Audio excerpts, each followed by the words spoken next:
Welcome to College Recruiter, where we believe that all students and recent grads deserve a great career. I'm Anna Peters, and today we're going to be talking about how talent acquisition leaders should be recruiting and selecting their own recruitment team members, specifically given how college recruitment is changing. What are the qualities that TA leaders should be looking for in their college recruiters? Today, I am joined by Paula Harvey, who is VP of Human Resources at Schulte Building Systems. She is a champion for strategic, fun, and global HR. And in addition, she is board director at SHRM Foundation and was selected to be an official SHRM blogger for their upcoming 2018 conference. So thank you for joining us, Paula. I'm glad to be here. All right, so there's two trends that I want to touch on, but of course you can take this in a different direction. No but problem. first I was thinking, we're seeing more employers that are looking beyond their, top 5, top 8, or maybe even less, a shorter short list of schools from which they recruit their entry-level talent. And so we're seeing employers that are looking at maybe more schools that are less elite, community colleges, even boot camps. I think of those coding boot camps that come to mind, and more online recruitment perhaps. So how do you see the skill set changing for a recruiter who is maybe sent to the campuses less and doing more online, or they're sent to different campuses? How do those skill sets change? Well, I don't know necessarily that the skill sets have changed so much, is that the flexibility of the recruiter has changed. And I would say the biggest, change, and I've been doing recruiting for 30 years, is yay. I've done it when it wasn't stone tablets, but it was newspapers.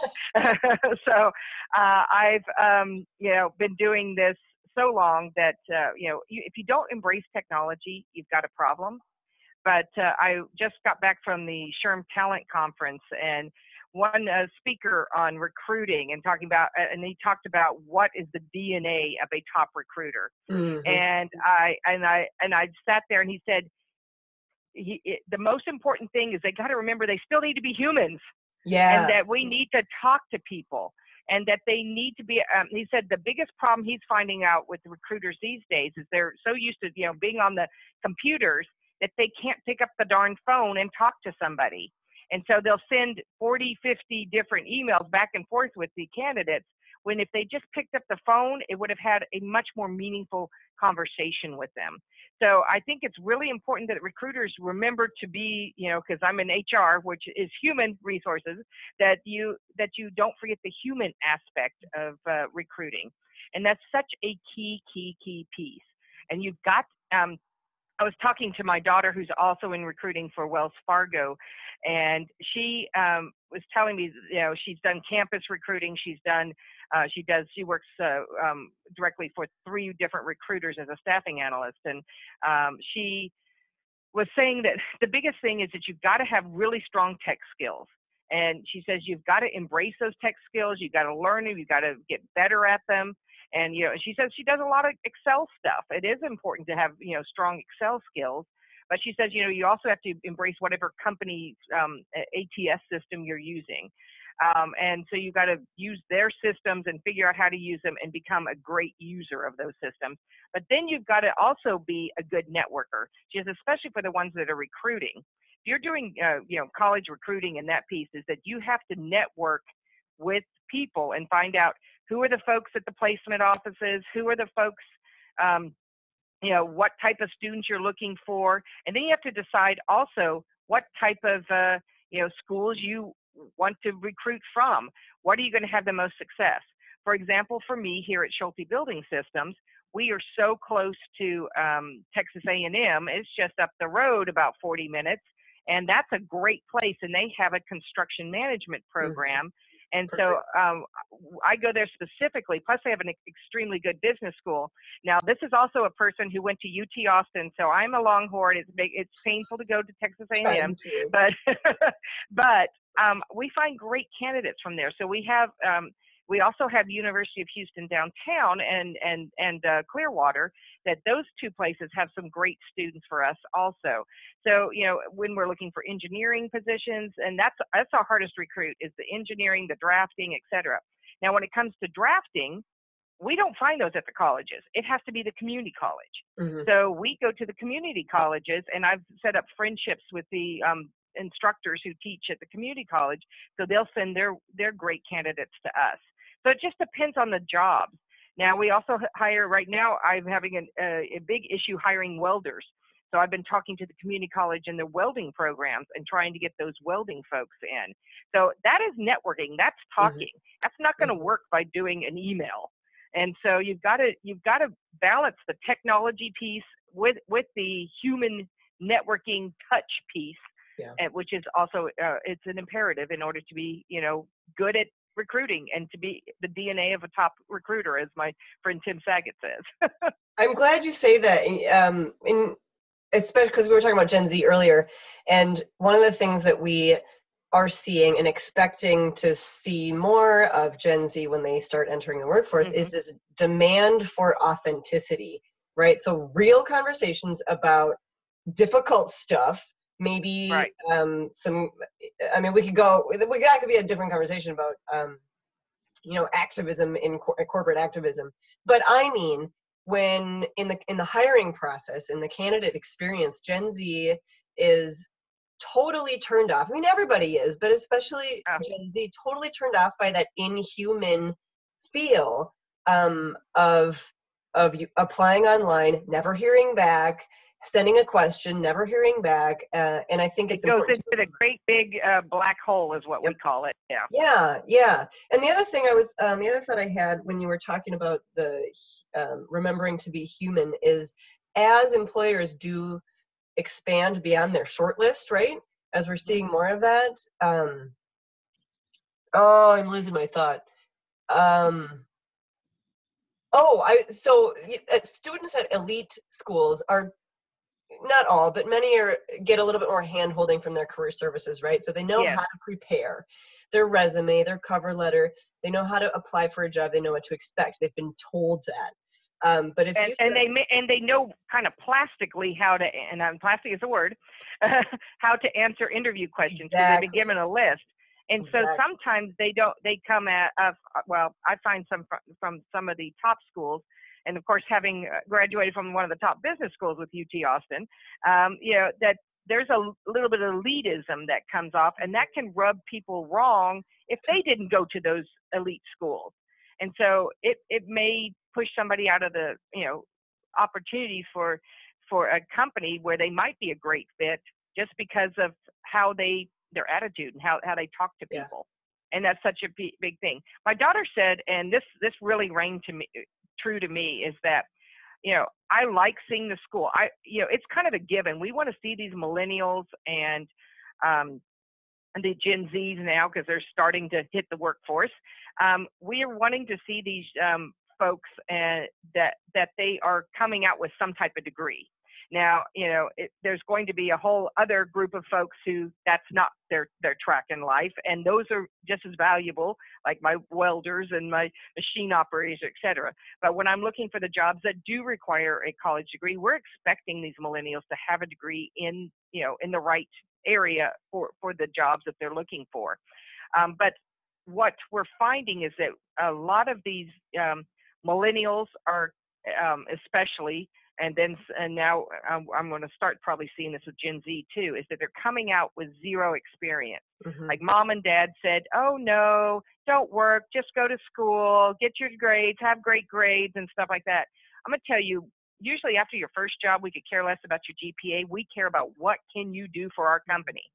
And so, we want you to be, reasonable set of intelligence, but, we're going to look at experience. So I'm going to be, and what my daughter mentioned was that it's so important to get that extracurriculars. Do some of those things. Be in the groups. If you have a part-time job, internships. Oh my gosh, if I can find, I would rather somebody wait a semester extra to graduate and do an internship so that they can really be ready to hit the ground running. That's more important. Right now we're finding that we are getting quantity versus quality of applicants. So many people are applying for jobs, but so little have the skill sets and things we want. So we're going to look for the person who did those extra things that besides went to school and had the degree, they also, expanded themselves, tried to find out what type of jobs they want to work in. I look for trainable. That's probably the biggest thing I look for. Is that person trainable? So how do you, getting back to, building the best recruitment team, who are the recruiters? What do they have that allows them to spot the trainable, coachable candidates? This is a funny one also that my daughter and I were talking about because I prepped for talking to you today. She said, one of the biggest things that she's noticed with recruiters, and I've also noticed it with mine, is that they got to be bubbly. That is a key piece. If you really want to, especially for the younger generations, they want somebody authentic, somebody they can relate to, somebody they want to talk to, and that bubbly personality where the person is friendly and seems like it's their partner, their buddy, helping them to find that right job. So key. And I don't know if that's the easiest thing to teach, but it's something that has to innately be in your personality. The best recruiters understand this, that they are friendly. They are caretakers of the people. They make them feel, and it should be authentically so, that they care about trying to find them the right position in the organization. And then that they're also honest. One of the things I had a guy that just applied for a job, and he's related to somebody here at my company, and I had to tell him straight out, I'm sorry, you do not have the skill set. Now, I might be able to find something for you in the future, and I want to talk to you more about that, so I'm having an interview with him tomorrow. But I told him over the phone, I said, you don't have the skill set for the job you applied for, and it's great that you think you can do anything, but I need somebody that's got the right skill set. So let's talk about those things and be open and honest, and then tell them what they need. I like to do in an interview, I will tell people if they're not qualified, I'll tell them what they need to do to be qualified for future jobs. That's great. And I think that's what Gen Z and entry-level candidates will demand and expect. They want that. And nobody gets that. I mean, that's great. The feedback is so important. They want feedback on how they're doing. Yeah, they do. My daughter was saying that one thing, we're talking about Gen Z, and we find that they're very loquacious. They look at those Parkland students. Oh, my goodness. Yeah. And that's that whole Gen Z. They can talk, they can, and it's also, I think the technology has been different for them versus the millennials. The millennials had this and the texting, but when you see with the Gen Z, they have had the chat box, they have had the Instagram where you're posting your pictures, but they've had Snapchat. And that's a newer thing. That's their generation, where they're posting, and it's about, communicating more. They have had, where you can get on your cell phone and pull up pictures of each other and talk to each other, just like you and I are doing, video chatting. They've had that instant, video chat now in their generation. And so I think they have better communication skills than the millennials who are like this. Yeah, I think you're right. That sense of connectedness. And it is it's connectedness in a different way than other generations are used to. But they understand that my computer and me can be connected to every other person on the planet. Right. And I could see someone in Brazil, in China in an instant. And they have. Yeah, I follow on Twitter the Parkland guy, David Hogg. He's just amazing to me. I cannot imagine a 17-year-old. That's kind of one of the big leaders of it. So he's the one that people are attacking all the time, and said he was an actor or something. But yeah, he's been amazing to watch, and just how he's learned how to connect and to diffuse that and get people understanding what he's about. Just is amazing. And I'm seeing this whole generation of young folks who know how to communicate in a totally different way, which is, it's refreshing for me. I'm excited about Gen Z. Yeah, me too. And I think that recruiters who make the assumption that Gen Z is just more of millennials, that there are the same and maybe minor differences, that's a mistake. I agree. That recruiters should shift their expectations and shift their behaviors. And I think what you said earlier too, just this sense of authenticity that has to come off of recruiters? If they can read through you, they'll say, they know if you're trying to pull one over them, they'll call you on it. I mean, I've got grandchildren that are in that age group, and it's amazing. They'll say, Grammy, hey, no, I think this is what you're trying to. They want you to be honest. Yeah. I get that from my 5-year-old. Yeah, I'm sure. And it really puts your principles to practice. Right, absolutely. Can you share a little bit about how at Schulte, how are you successful in recruiting entry level? Like what do you do to that you're proud of, essentially? Well, I'll tell you what I'm proud of is we're an employer of choice. There's just, I mean, people come to us. It's funny. I have a high-level welding inspector that the supervisor, our quality manager came to me on Tuesday, and he said, hey, I need a welding inspector. And I'm like, you're not going to believe this, but one applied yesterday.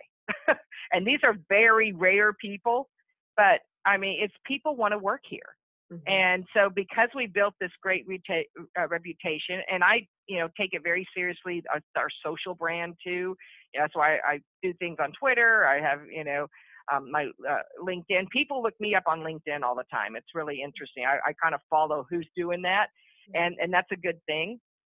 And I think that's important, and I've been training our older generations here how to be appropriate in their that piece. And I think that, because we built this good brand, it's easier. I've also placed ads and done it a lot electronically, and I'm amazed. I mean, I wanted a corporate receptionist, and I wanted a top-notch corporate receptionist last year. We had, and I placed the ad, and I had 536 people apply in 3 days. I had to stop the ad.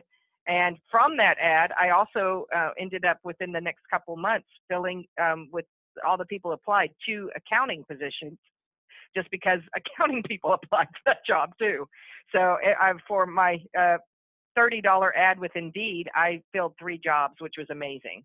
And I think it's just because people look and they see, the good things about my company, and we pride ourselves on being that employer of choice. We have great benefits in that piece. So I think that's why people are applying. And I think if you really want to hire people for the future with the unemployment in some jobs, like our engineering jobs, I'd say we're closer to in the Houston area around 2.5% unemployment, even though the unemployment in the area is a little over 4%. But when it comes to those jobs, it's just harder to find people. Those people that work in those, and especially the technical jobs, if they don't have a job, it's because they don't want a job. So you're going to have to work hard at finding them and enticing them to come to you. And we're just not having the issue. I'm worried about that running dry, and that's why we're doing all the efforts we can to keep on getting our name out there and get it as a great place to work. Mm-hmm. So really, you put a lot of eggs in your branding basket. I think the branding is important. Yes, absolutely. It's not perfect. We could do more, but yeah, that's all good. There will always be mistakes, right? Is there anything else that you want to touch on that I didn't ask you about entry-level recruitment and the skill set of a recruiter? I just think that one thing that we are looking for, I think most employers, and I hear this with my HR friends, and I have lots of them, is that we really are looking for a well-rounded individual. So you got to have the book smarts, but you also got to have the street smarts, and you got to have I want to call it people smarts. So it's working on all those aspects so that you're that person they want to hire, that they can't do without. There's been times that people have applied for a job and maybe the job was filled or something like that, and I've received that person's resume or met them because they came in or something, and I'm like, oh my gosh, we have to get this person in our company. And I keep a file. I'll actually show it. It's kind of let's see, here we go. I keep a file, and it's called the STAR file. And so when they apply, I print them out and I put them in here. and there's a couple in here right now, and win the right position, they're the first on that. And in some cases, I've invented positions for those stars because, you know, you want those people on your team. And so it's something that I've done over the years, and I found that those stars have been stars just exactly like I guess they would be. I love that, Paula, and I hope you share that with everyone, with all your HR friends. I love that, and I especially, again, when I think of those college recruiters who are trained to kind of pitch their messages, their talking points, and then direct everyone to the online application is a general inquiry. What happens when an incredibly talented, you know, young woman or young man presents themselves, and you can't just tell them to go through the general inquiry, general application process. You've got to take advantage of who they are and slip them into their star file. Yeah, exactly. And you've got to, and sometimes you just got, I've had people where they've been so great that I've walked over to one of my fellow executives and said, we got to figure out how to get a job for this person. Awesome. We just, this is the right, this is the person that fits us, and they'll be a star for us, and we got to figure out how to make that work. That's great. Well, that's probably a big reason why you have built yourself into a model employer. Congratulations. Well, thank you. I hope so. We want to keep on working on it. Oh yeah, the work is never done. Never done. You think you're done? No. No. Never done. Well, thanks for your time, Paula. It's nice to meet you. All right. I appreciate it. Thank you.